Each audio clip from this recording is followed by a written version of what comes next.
ವೀಕ್ಷಕರೇ ನಮಸ್ತೆ. ಸುದ್ದಿ ನ್ಯೂಸ್ ಬುಲೆಟಿನ್ಗೆ ಸ್ವಾಗತ. ನಾನು ಪ್ರಜ್ಞಾ ಸಾಲಿಯನ್ ಕಿರ್ಪಳ. ಸುಳ್ಯ ಪ್ರಾಥಮಿಕ ಕೃಷಿ ಪತ್ತಿನ ಸಹಕಾರ ಸಂಘ ಇದರ ಅಜ್ಜಾವರ ಶಾಖೆಯ ನವೀಕೃತ ಬ್ಯಾಂಕಿಂಗ್ ಕಚೇರಿ ಉದ್ಘಾಟನೆ ಹಾಗೂ ನೂತನವಾಗಿ ನಿರ್ಮಾಣವಾಗಿರುವ ರೈತ ಭವನದ ಲೋಕಾರ್ಪಣಾ ಸಮಾರಂಭ ನಡೆಯಿತು. ಪ್ರಾಥಮಿಕ ಕೃಷಿ ಪತ್ತಿನ ಸಹಕಾರ ಸಂಘದ ಅಧ್ಯಕ್ಷ ವಿಕ್ರಮ್ ಅಡ್ಪಂಗಾಯ ಸಮಾರಂಭದ ಅಧ್ಯಕ್ಷತೆ ವಹಿಸಿದ್ದರು. ವಿಧಾನ ಪರಿಷತ್ ಸದಸ್ಯ ಕಿಶೋರ್ ಕುಮಾರ್ ಬೋಟ್ಯಾಡಿ ಪಡಿತರ ಮಾಳಿಗೆಯನ್ನು ಉದ್ಘಾಟಿಸಿದರು. ದಕ್ಷಿಣ ಕನ್ನಡ ಜಿಲ್ಲಾ ಕೇಂದ್ರ ಸಹಕಾರ ಸಂಘದ ನಿರ್ದೇಶಕ ಎಸ್ಎನ್ ಮನ್ಮದ ನವೀಕೃತ ಬ್ಯಾಂಕಿಂಗ್ ಕಚೇರಿ ಉದ್ಘಾಟಿಸಿದರು. ಮಂಗಳೂರು ಸಹಕಾರ ಸಂಘಗಳ ಉಪನಿಬಂಧಕ ರಮೇಶ್ ಎನ್ ನೂತನವಾಗಿ ನಿರ್ಮಾಣ ಮಾಡಲಾದ ರೈತ ಭವನವನ್ನು ಉದ್ಘಾಟಿಸಿದರು. ಸಹಕಾರ ಸಂಘಗಳ ಸಹಾಯಕ ನಿಬಂಧಕ ರಘು ಎಸ್ಎಂ ಮುಖ್ಯ ಅತಿಥಿಗಳಾಗಿದ್ದರು. ಸಂಘದ ಹಿರಿಯ ನಿರ್ದೇಶಕರುಗಳಾದ ಎನ್ಎ ರಾಮಚಂದ್ರ, ಬಾಲಗೋಪಾಲ ಸೇರ್ಕಜೆ, ಮುಖ್ಯ ಕಾರ್ಯನಿರ್ವಹಣಾಧಿಕಾರಿ ಸುದರ್ಶನ್ ಸೂತಿಲಾಲ್ ವೇದಿಕೆಯಲ್ಲಿದ್ದರು.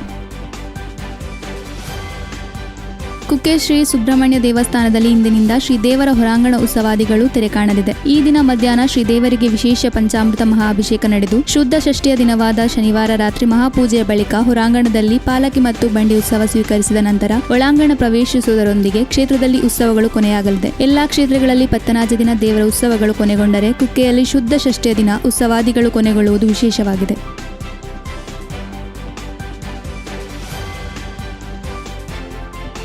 ಲಯನ್ಸ್ ಜಿಲ್ಲೆ 317 ಡಿ ಪ್ರಾಂತ್ಯ 6 ವಲಯ 2 ವಲಯ ರಾಯಭಾರಿಯಾಗಿ ಲಯನ್ಸ್ ವೀರಪ್ಪ ಗೌಡ ಕಣ್ಕಲ್ ರವರು ಆಯ್ಕೆಯಾಗಿದ್ದಾರೆ. ಸುಳ್ಯ ಲಯನ್ಸ್ ಕ್ಲಬ್ನ ಲಯನ್ಸ್ ಟ್ರಸ್ಟ್ ಕಾರ್ಯದರ್ಶಿಯಾಗಿ, ಕ್ಲಬ್ ಕಾರ್ಯದರ್ಶಿ ಹಾಗೂ ಅಧ್ಯಕ್ಷರಾಗಿ ಸೇವೆ ಸಲ್ಲಿಸಿದ ಇವರು ಅಧ್ಯಕ್ಷ ಅವಧಿಯಲ್ಲಿ ಜನಹಿತ ಸೇವಾ ಕಾರ್ಯಗಳನ್ನು ಮಾಡಿದ್ದು, ಇದೀಗ 2026-27ನೇ ಸಾಲಿನ ವಲಯ ರಾಯಭಾರಿಯಾಗಿ ಆಯ್ಕೆಯಾಗಿದ್ದಾರೆ.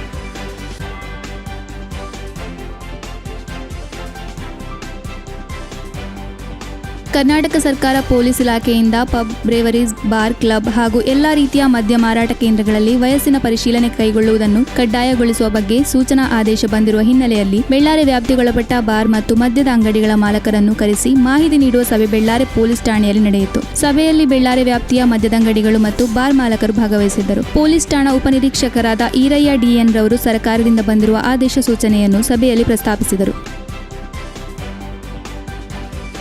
ಸುದ್ದಿ ನ್ಯೂಸ್ ಬುಲೆಟ್ನಲ್ಲಿ ಈಗ ಪುಟ್ಟದೊಂದು ವಿರಾಮ. ಅತ್ತೆ, ಇದು ನನ್ನ ಬರ್ಡೇ ಗಿಫ್ಟ್. ಇದೆಲ್ಲ ಜೀವನದಲ್ಲಿ ನನಗೋಸ್ಕರ ತಗೊಂಡ್ಬಂದಿದ್ದಾರೆ. ನಿನ್ ಮೇಲೆ ತುಂಬಾ ಚೆನ್ನಾಗಿ ಕಾಣುತ್ತೆ. ಇದು ತುಂಬಾ ಚೆನ್ನಾಗಿದೆ ಅಲ್ವಾ? ತುಂಬಾ ಚೆನ್ನಾಗಿದೆ.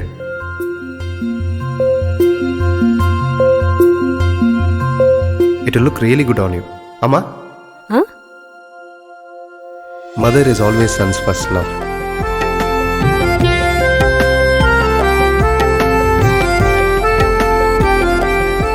ಪ್ರತಿ ಪೀಳಿಗೆಯ ಪ್ರೀತಿಯ ಮಳಿಗೆ ಜಿಎಲ್ ಆಚಾರ್ಯ ಜುವೆಲ್ಲರ್ಸ್.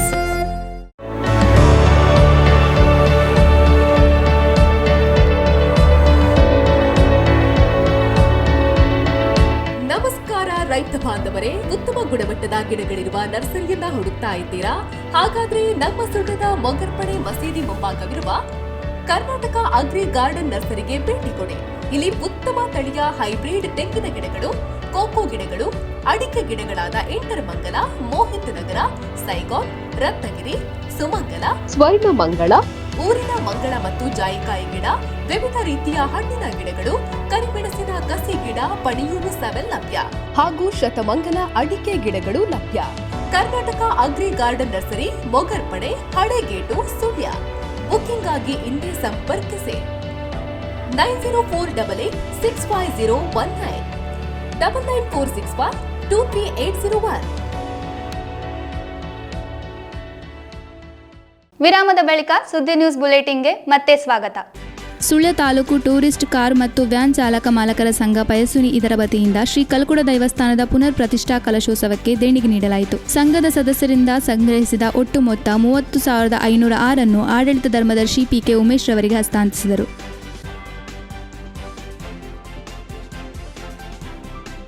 ಸುಳ್ಯದ ಒಡಬೈ ಬಳಿ ವಿನುನಗರ ಲೇಔಟ್ನ ಒಳಗೆ ಹೋಗುವ ರಸ್ತೆಗೆ ಅಳವಡಿಸಲಾಗಿದ್ದ ಗೇಟ್ ಅನ್ನು ಸುಳ್ಯ ನಗರ ಪಂಚಾಯತ್ ಅಧಿಕಾರಿಗಳು ತೆರವುಗೊಳಿಸಿ ಸಾರ್ವಜನಿಕ ಸಂಚಾರಕ್ಕೆ ಮುಕ್ತ ಮಾಡಿಕೊಟ್ಟಿರುವ ಘಟನೆ ವರದಿಯಾಗಿದೆ. 5 ವರ್ಷಗಳ ಹಿಂದೆ ವಿನುನಗರ ಲೇಔಟ್ನಲ್ಲಿ ರಸ್ತೆ ಬದಿಯ ಜಾಗ ಖರೀದಿಸಿದವರು ಮೊದಲಿದ್ದ ರಸ್ತೆಗೆ ಗೇಟ್ ಅನ್ನು ಅಳವಡಿಸಿದ್ದು, ಆ ಸಂದರ್ಭದಲ್ಲಿ ವಿನುನಗರದ ಇತರ ನಿವಾಸಿಗಳು ಇದನ್ನು ಪ್ರತಿಭಟಿಸಿದ್ದರು. ನ್ಯಾಯಾಲಯದಲ್ಲಿ ದಾವೆಯನ್ನು ಹೂಡಿದ್ದರು. ಇದೀಗ ನಗರ ಪಂಚಾಯತ್ ಮುಖ್ಯಾಧಿಕಾರಿ ಅವರು ಸಿಬ್ಬಂದಿ ಜೊತೆ ಬಂದು ಗೇಟ್ ಅನ್ನು ತೆರವುಗೊಳಿಸಿದ್ದಾರೆ.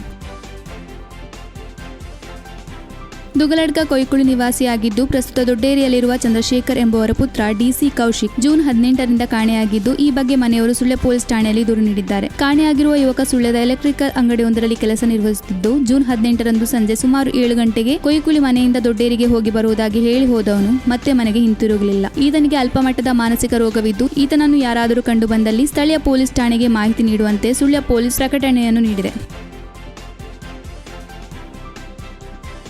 ಕಳೆದ 1.5 ತಿಂಗಳ ಹಿಂದೆ ಹಾಸನ ನ್ಯಾಯಾಲಯದ ಆವರಣದಲ್ಲಿ ಓರ್ವ ವ್ಯಕ್ತಿಯನ್ನು ಕೊಲೆ ಮಾಡಿದ ಘಟನೆಗೆ ಸಂಬಂಧಿಸಿದಂತೆ ಕೊಲೆ ನಡೆಸಿದವರ ಪೈಕಿ ಓರ್ವ ಆರೋಪಿಯನ್ನು ಹಾಸನ ಪೊಲೀಸರು ಸುಳ್ಯಕ್ಕೆ ಕರೆತಂದು ಸುಳ್ಯದ ಗಾಂಧಿನಗರದ 2 ಮೊಬೈಲ್ ಅಂಗಡಿಗಳಲ್ಲಿ ಮಹಜರು ನಡೆಸಿದ ಘಟನೆ ನಡೆದಿದೆ. ಕೊಲೆ ನಡೆಸಿರುವ ಆರೋಪಿಗಳ ಪೈಕಿ ಓರ್ವ ಸುಳ್ಯದ ಗಾಂಧಿನಗರ ಬಳಿ ಇರುವ ಒಂದು ಮೊಬೈಲ್ ಅಂಗಡಿಯಿಂದ ಸಿಮ್ ಮತ್ತು ಬೇರೊಂದು ಮೊಬೈಲ್ ಅಂಗಡಿಯಿಂದ ಮೊಬೈಲ್ ಫೋನ್ ಖರೀದಿಸಿರುವ ಬಗ್ಗೆ ಪೊಲೀಸರು ಇಲ್ಲಿಗೆ ಕರೆತಂದು ತನಿಖೆ ನಡೆಸಿದ್ದಾರೆ. ಬಳಿಕ ಮತ್ತೆ ಆತನನ್ನು ಹಾಸನ ಪೊಲೀಸರು ಕರೆದುಕೊಂಡು ಹೋಗಿರುವುದಾಗಿಯೂ ತಿಳಿದು ಬಂದಿದೆ.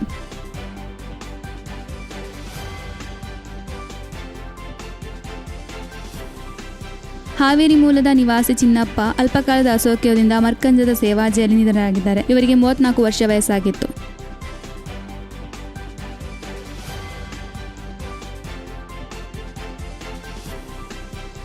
ಇದು ಈವರೆಗಿನ ಸುದ್ದಿ.